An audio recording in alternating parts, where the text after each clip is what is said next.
Today, you are going to get a front row seat to the memorable journey of how Australia won the Rugby World Cup in 1991 with Captain Nick Farr-Jones. Nick, welcome to Front Row Rugby. Thank you, Peter. Great to be here. Before we begin our conversation, let's take a look at today's trivia question. Who scored the opening try of the 1991 Rugby World Cup? Now, if you know the answer to the question, you can put it in the comment section down below, and we'll also find out if Nick knows the answer, but we'll do that at the end of our conversation.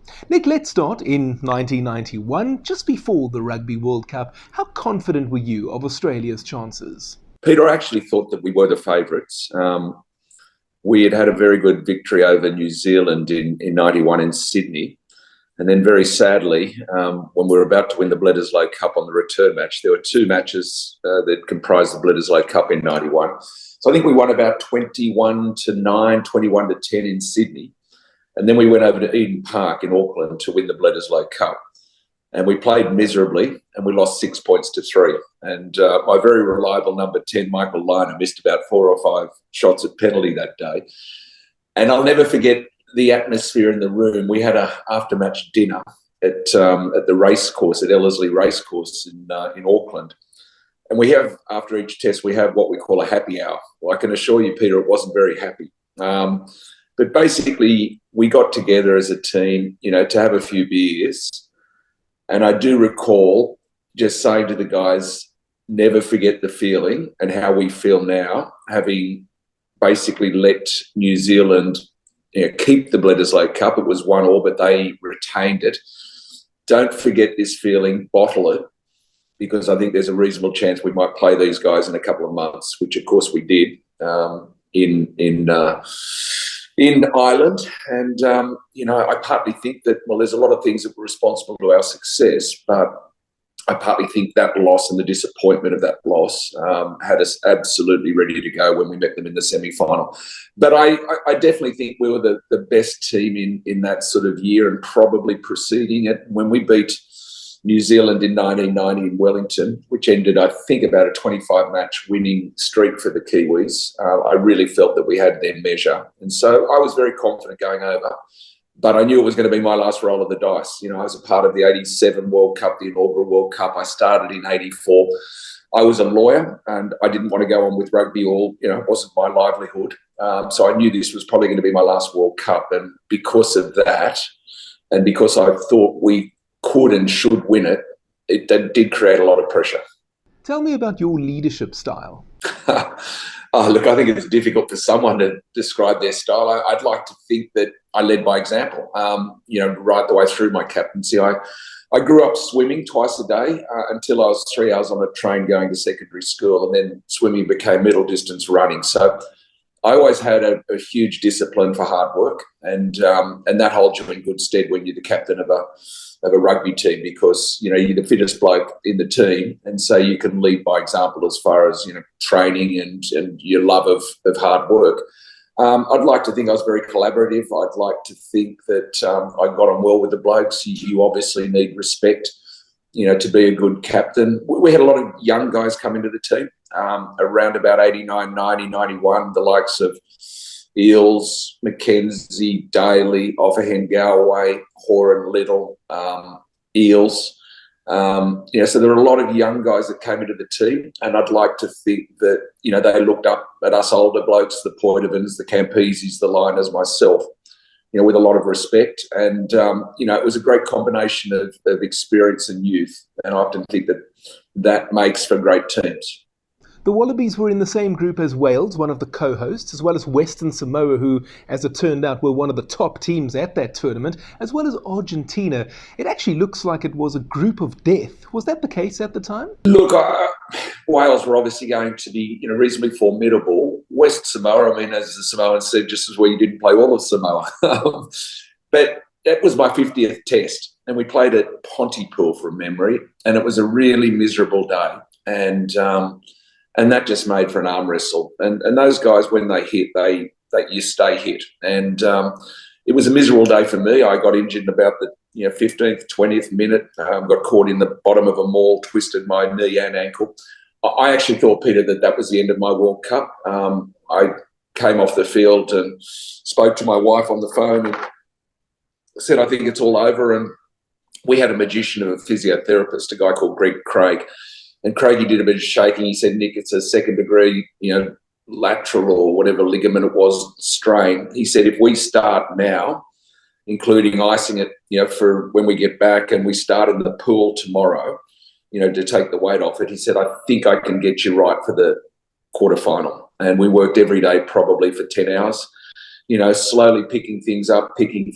You start to get on in the pool, then you start to walk, then you start to jog in a straight line, then you start figure eights, then you start to put a bit of impact into it. And he was right. He got me on the field for the quarterfinal. And after Western Samoa, as they were still known in those days, defeated Wales, one of the great upsets, certainly at that stage in the history of the sport, what was your reaction to that? Yeah, look, Wales obviously weren't overly strong. I mean, they did drop off. I think they had some selection dilemmas and what have you. And I think from memory, because they toured Australia earlier that year and had a significant scrap between two of the teams, Cardiff and it might have been Neath.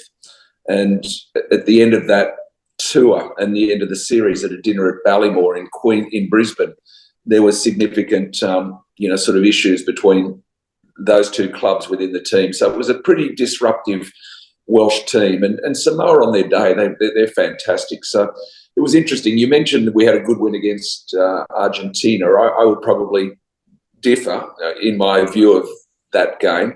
We conceded 3 tries that whole World Cup, and we conceded 2 against Argentina. So I can certainly say to you, mate, that my recollections of 31, 32 years ago was that we weren't too happy the way we performed against Argentina, but we did have a victory, and that's critical in pool matches. You've mentioned that you were struggling with injuries. Did you get any opportunities to enjoy Wales as a country in terms of sights and sounds? I think we enjoyed Ireland far more. But look, I love the Welsh people. I love the Welsh towns and I love Cardiff. I loved all touring, I can tell you that, and particularly the United Kingdom and Ireland. But to be honest, Peter, my absolute focus was just to get myself fit. And when I said we worked 10 hours a day, myself and the physio, we literally did, whether it was machines on the knee and ankle, whether it was, just a training, whether it was resting. And so I can assure you I wasn't out sort of looking at the scenery and what have you. I did, in 91, my eldest daughter, who's now 32, she was born in July. And so Ange brought her over and any sort of spare time that I would have had, I would have been seeing my wife and my daughter. So I don't have any great recollections of, the typical touring and what have you. We were totally focused. I was focused on getting myself fit and spending time with my wife and daughter. So I don't have any, real recollections, unlike a lot of other tours, to Argentina or France or Italy, even New Zealand, where you get great memories of going out and mixing with the local people and doing different activities. The World Cup was all about looking after my wife and my daughter and getting myself fit. So that's sort of my recollection. Now, speaking of that quarterfinal against Ireland, it was a really, really tight match, 6-6 at halftime. Now, obviously, you're the captain, Bob Dwyer is the coach. In that sort of environment, who says what? Well, Peter, I got injured after 20 minutes in that game again. I re-injured the knee and I thought this was it again. Had I actually stayed on and the physio had come on, it was more of a jar. I probably would have been right to play on. But I came off after 20 minutes thinking I've just redone it and let's get Peter Slattery on the field, my replacement scrum half. As it turned out, as I said, I was fine and I was 100% for the semi-final and the final. But, I wasn't there. But I can assure you, and from memory back then, the coach didn't come on. You've got to remember back in 91, we didn't go off the field. You basically get in your huddle and the captain calls the shots. And so I was in the grandstand and Michael Liner had taken over the captaincy. If I could take you towards the end of the match, one of the things that became the hallmark of our team was consistency. When I first took over the captaincy in 88, we were a very inconsistent team. We could be brilliant one day, but literally a week later, we could play miserably and hand the game to the opposition. I think particularly of the British Lions series. in 1989 when we won 4-0 in Sydney in the first test, got bashed up 2 weeks later at Ballymore and lost, I think, by 4 or 5 points. And then in the final test, led close to the finish and made a stupid error.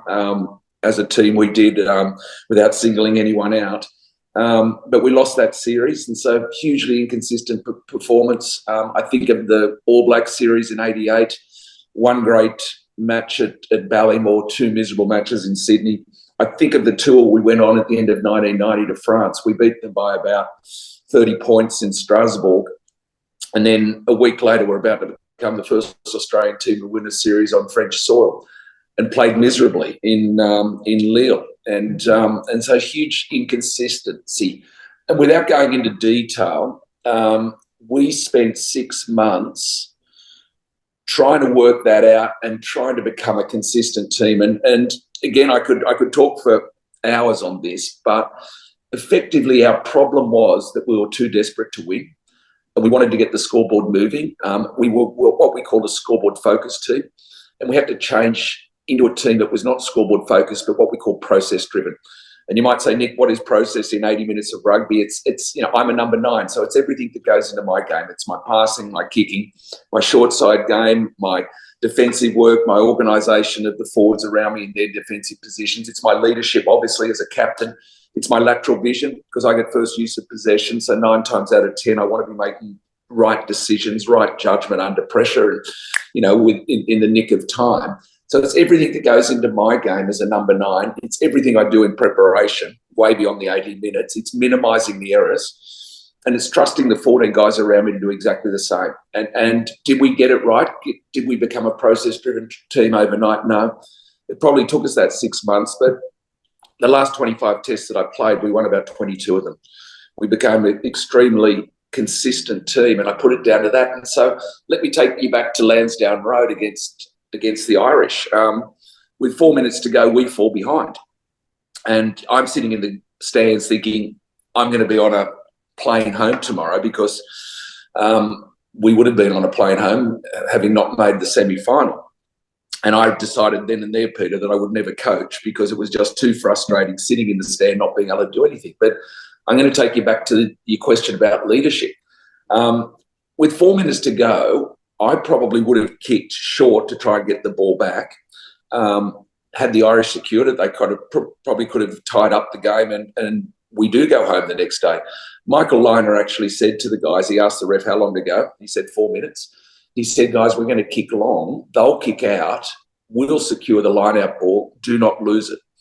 And we ended up getting a scrum about in the middle of the field, 20 metres from the Irish line. And I probably would have said to Michael Liner, get back 7 or 8 metres. Let's put the drop kick over to go into extra time. Michael called this move that we'd practiced it, until our nose bled. And the rest is history. We beat the Irish by 1 point in the final minute. And again, I put it down to Liner was understanding what the process was. Get the process right, the scoreboard looks after itself. But, I still feel for the Irish. They put up a fantastic fight that day. And, I wouldn't be talking to you now had we gone home, that's for sure. Do you really know your rugby? Do you always get your predictions right? Why not make some money then? Open an account right now with Tic Tac Bets and get up to 2,000 Rand and 20 spins with your first deposit. The link is appearing on your screen, and I'll also put it in the description area. Please note that this is an affiliate link and I will make a little commission on it. Winners know when to stop. National Responsible Gambling Program. Toll-free helpline 0800 006 008. No persons under the age of 18 years are permitted to gamble. And what was your relationship like with Bob Dwyer? Excellent.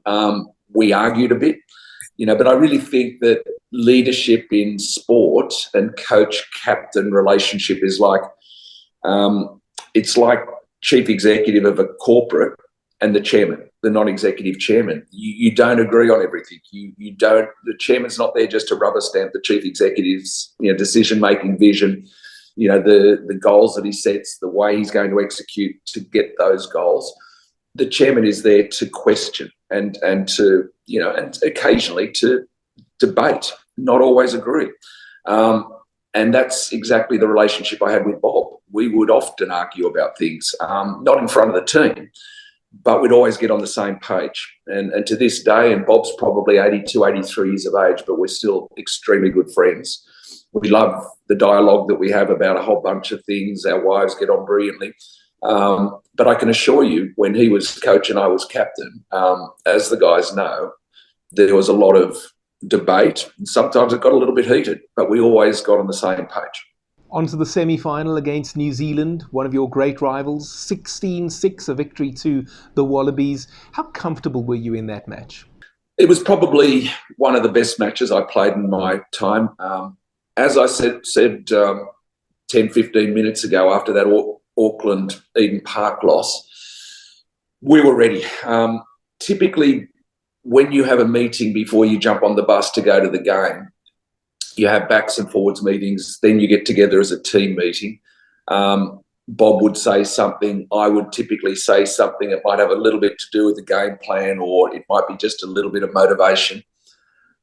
That day before we hopped on the bus to go to Lansdowne Road to play New Zealand, all I did was read a letter that I'd received from a good friend of mine who was disabled in a wheelchair.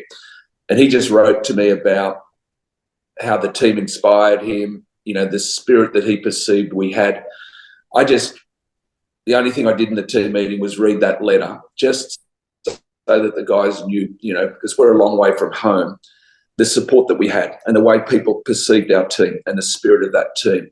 We were ready to go. It didn't need any other talk. On the Thursday, the forwards hadn't played well against Ireland in the quarterfinal, and they decided that every afternoon for an hour they would go out to one of the local universities and just do some preparation on their own. And I think it was a Thursday afternoon before. It was a Sunday test against New Zealand because Michael Jones didn't play. It was the Sabbath.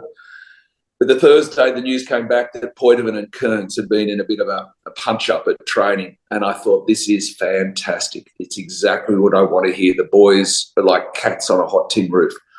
And I knew they were ready to go. And the forwards played unbelievably well against the New Zealanders. The Kiwis threw everything at us, but our defence was fantastic. We didn't concede a try in the semi-final or the final, which is pretty special. And it was defence, but it was also the attack. The two tries that we scored, the first to Captaincy, the second to Horan, was superb tries.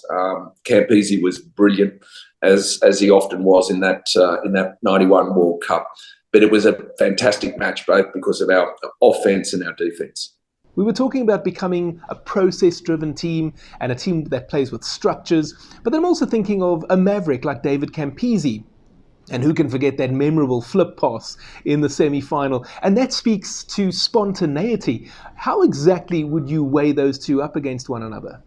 Yeah, well, it's interesting because if you go back to the first try, Bob Dwyer, it goes back to his Randwick days. And Randwick were fantastic, open, running team. And they knew the whole concept of running straight to be able to draw defenders. And you put the ball through the hands, you would realign quickly. But it was all about running straight. And Bob Dwyer basically said to the team, if you don't run straight, you're not in my team. Because he understood the importance of it in drawing defenders and then creating overlaps. Campo was unique. He was on the right wing, and we got quick ruck ball off a line out in the middle of the field. And my ear was really attuned to hearing from Campo. When he was screaming for it, I knew he wanted it. And so he came from the right wing, running straight across field. And I hit him with a sort of a drifting pass. And he ran, as Bob Dwyer would hate, straight across field for the corner. And he went past about 4 All Blacks. Each guy thought, as he went outside him, the next guy will get him, the next guy will get him, the next guy will get him, until I think it was Sean Fitzpatrick, who was for whatever reason out in the wing, and he went round Sean and scored the try. So scored the try in the corner. So there he was, totally disobeying Bob Dwyer's instructions, and do not run across field. And he was unique. Campo was a guy who was never going to die wondering if he could beat the tackle. And in that second try, the Horan try, he would turn guys inside out. And Timmy was, he was only new in the team. He'd only been in the team for a couple of years, but he knew that if you're going to support David, one, you had to be in depth, and two, you had to be behind him, because you weren't sure if he was going to go left or right, and he went left, right, left. But Timmy was in depth. Had he been lateral, he wouldn't have been able to receive that pass when David put it over his shoulder. So Campese was brilliant, but Horan was also brilliant in positioning himself. And then off to England for the final, London, Twickenham. I know that you didn't really get to experience much of Ireland and Wales because of the injuries. Did you get to see any of England? We were out in the south. We were really on the extremities of London, so we weren't really in town. We did go in. Castlemaine Forex, the beer brewer, was our really only sponsor back in the amateur days. I think they did put something on from memory on the Wednesday where we went in and we caught up with a few Aussies, had a couple of beers. The night before, so on the Friday night, I went into the city just to see my wife and daughter. I really wanted to see them before, having a sleep and then getting ready. And so I went into town. But we were on the outskirts, and it was really just a matter of preparing, getting ready, and staying out of a lot of the festivities and what have you. But, when you're playing a World Cup final, to beat a ground like Twickenham, to be playing England, the stars really did align as far as the interest. And, we were lucky enough in the amateur days. I think on the Monday after the semi-finals, the French said, we've got 500 tickets. That's our allocation. We're not coming over because we're not a part of it. And they said, Nick, would you guys be interested in the tickets? And in those days, Peter, it was amateur. We got a small daily allowance, but you'd always have a team fund because you knew that some guys were coming away. They might have family back home. They might have mortgages. Some of the guys didn't get leave with pay. Their employers wouldn't give them pay when they're on a rugby tour. So it was sometimes important that we raised a team fund and it got distributed before you flew home. And we accepted all those tickets from the French and a few others. And that London, along with New York, is one of the big capital markets in the world. And so you've got all these financial guys, insurance, brokers. They're all trying to get to the match because England's playing at Twickenham. And those tickets, I think, averaged about £300. I mean, nowadays they'd be £2,000. But back in 91, £300 was a lot of money, and we had a lot of tickets to sell. So we ended up sort of in the good old days of signing travellers' cheques and taking them home. I think some of the guys, who've got deep pockets, those travellers' cheques lasted about 5 years. So it was excellent to be playing England at Twickenham. Hey, if you're enjoying this video, why not consider becoming a patron? You can click on my Patreon link. I'll put it on the screen as well as in the description box, and there will be great benefits for members. Let's get back to the interview. Nick, I want to talk a little bit again about leadership. As the captain of the team, there's a little bit of a line between you and the rest of the team, isn't there? I'd like to know, how did you manage that divide between being the leader and not being too buddy-buddy with the rest of the team? Yeah, look, it's I suppose, the captain, one of the benefits is you get your own room. And, so that if you needed to pull someone in and have a chat, and every now and then you might have to do that. But, yeah, look, as I said at the beginning, it's important just to set the example. I'm a very social person, so I got on really well with all the guys, and the guys knew that I enjoyed a beer, and they saw on the other side. We had a simple thing, it's with the Wallabies, and it went for the decade that I played. Alan Jones was my first coach, and then, of course, Bob Dwyer. But we called it the on-off button. And when you toured, the on-off button was important. So it's important to turn the button on to off and enjoy the hospitality of your hosts and get out there. And I always, as captain, would accept just about every invitation we got to help charities and sometimes just the local bowls club, in New Zealand. I'd say, do you guys want to come and have a bowl? And sometimes I'd say to the guys, I know you might not want to do this, but this is going to be a compulsory thing. And at the end of the day, the guys would love it. But I was someone who loved accepting the invitations, particularly on tours. So, switch the button on to off because it can get very intense when you've got to switch it back on to on.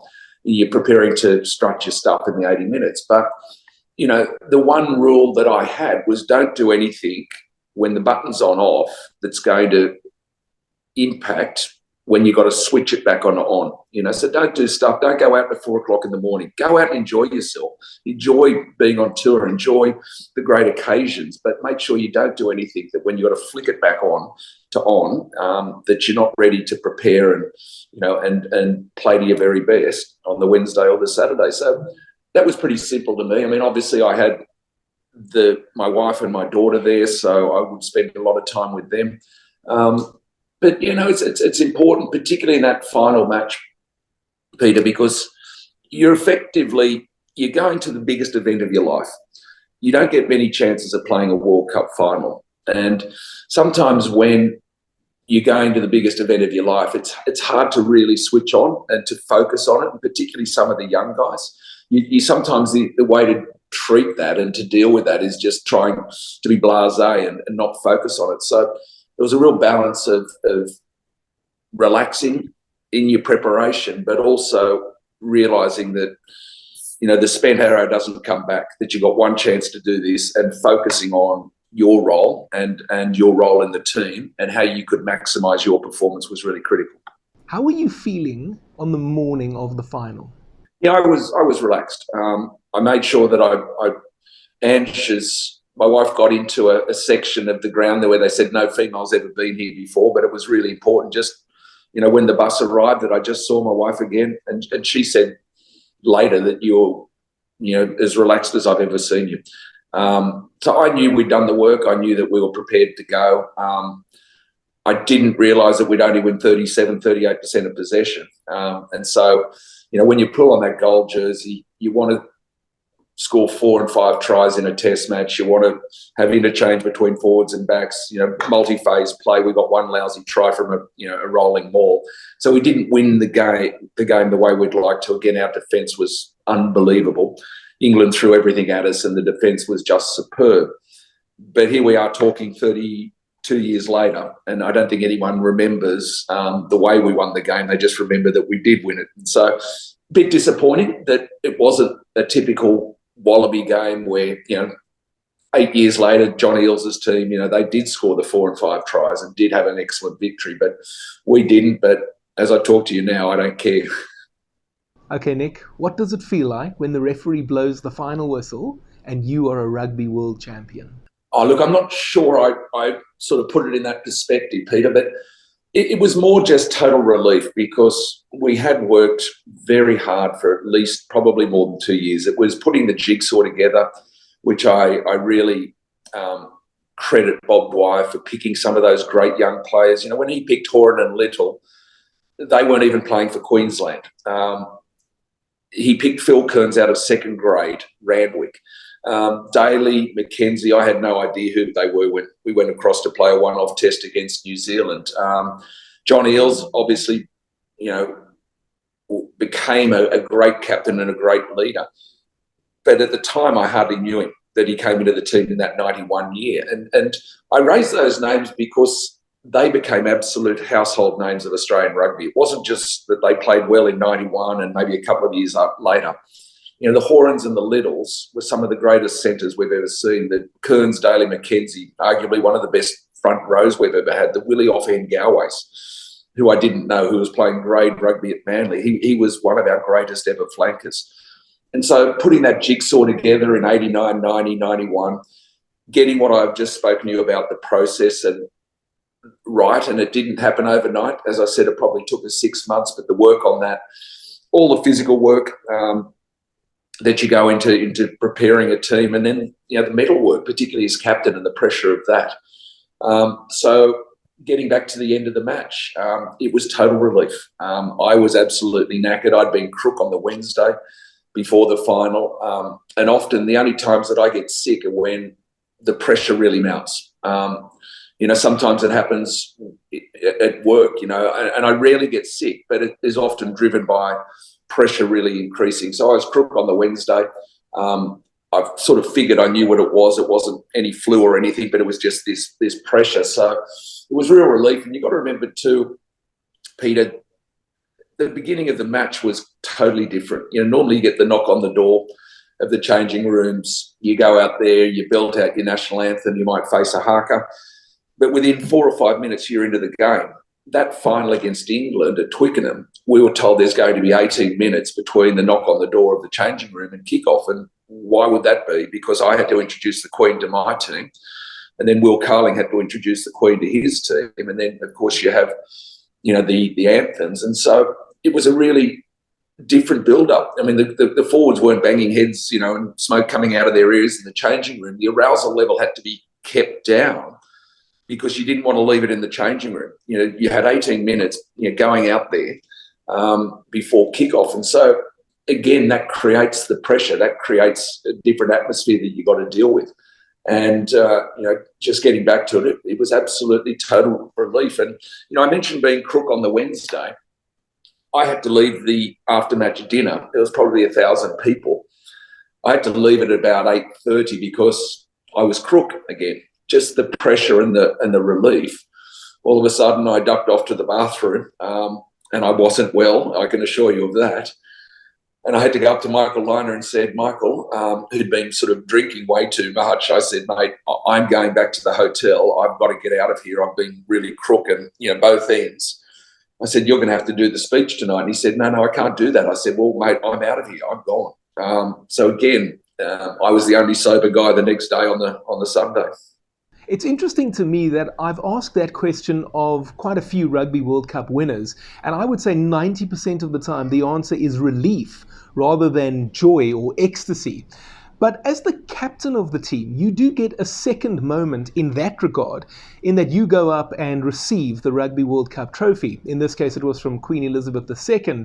Talk to me about the feeling of lifting the trophy. Yeah, it was, unbelievably special at the moment. And just to be able to then hand it on to Michael Liner, my vice captain, and hand it on to the guys and take it down into the changing room at Twickenham, which are really traditional, and to sit in the big enamel bath and fill it with beer and drink out of it. It was great. I had to stay on the Monday. The team went back the day after. I had to stay on there was a big lunch and sort of awards, and as captain I stayed on, and so I flew back with my wife and my daughter a couple of days after the team. But they took the trophy on the 747 home, and they filled it with champagne and took it right around the plane, and everyone got to drink from it. And we got back, Peter. Here in Sydney, George Street is one of our main CBD streets, and it goes basically from down the Rocks or Circular Quay for about 4 kilometres, and halfway up there you get to Town Hall. And after that victory, the Lord Mayor of Sydney decided to put on a ticker tape parade for the team, and I tried to get it called off because I seriously thought 300 or 400 people might turn up in that 2 kilometre stretch. They reckon about 130,000 people turned up that day, and it was just unbelievable to get home and to see the support that we had. And the ratings at 1 and 2 in the morning, for the team or the matches were just phenomenal. And to me, playing amateur rugby and to come home to that and to see the celebration and the joy and the pleasure that our team had given Australian rugby fans, and not just rugby fans. I mean, all you have to do is throw green and gold on someone's back, put them in a truly international competition, and Aussies love sport. And so that was the thing that to this day still amazed me, the level of support that we had. And you got to go back and remember that this was amateur rugby, and we had to have a day job, which I loved. I loved the fact that I was one of the last amateurs for many reasons. But when I think back 32 years ago, they're the special things, and people still remember the great escape against Ireland, and the Captaincy brilliance against New Zealand, and then the relief of hanging on by the threads to beat the English, and as they threw everything at us. And it's special, and no one can take it away from you. Very, very privileged to be in that elite club of being in the right place at the right time to captain a World Cup winning team. Okay, Nick, let's finish off with the trivia question. Who scored the opening try of the 1991 Rugby World Cup? Do you know the answer, Nick? I'm pretty sure, and this is a man that I admire greatly for many, many reasons, but it was Michael Jones. And that is exactly right. Well done. Congratulations. Michael Jones is indeed the correct answer. So as I said, we played the All Blacks on a Sunday, and I share a Christian faith with Michael, and we're great friends and what have you. And I was just in awe that he sacrificed and, he just had that policy of not playing on the Sabbath. I remember he came up to me after the match and he said, "Nick, you wouldn't believe how many emails I got from New Zealand." Not emails, sorry, faxes, as you did back then. He said, "People playing, look, it might be Sunday over there in Dublin, but back here in New Zealand, it's a Monday. Play, you bugger, play." But of course he didn't, and he was an amazing player. And can I just say that our tactics against the All Blacks were often about getting Michael in deep, dark places, making tackles, getting at the bottom of rucks. Because if he played well and was in Liner's face, Horan's face, Little's face, the way he defended, then we'd lost the game. If he wasn't seen because we were able to execute on our strategy of getting him in deep, dark places, we had a very good chance of winning. But to have your tactics based around one player like that just shows you how special a player he was. Nick, let me say it was lovely having you on Front Row Rugby today, an absolute pleasure, and I hope that we can have you on again in the future. All the best, mate, and good luck with the family in the second one coming along. Thank you so much for watching. I'm going to put a playlist on the screen over here so you can go and watch other interviews with Rugby World Cup winning captains.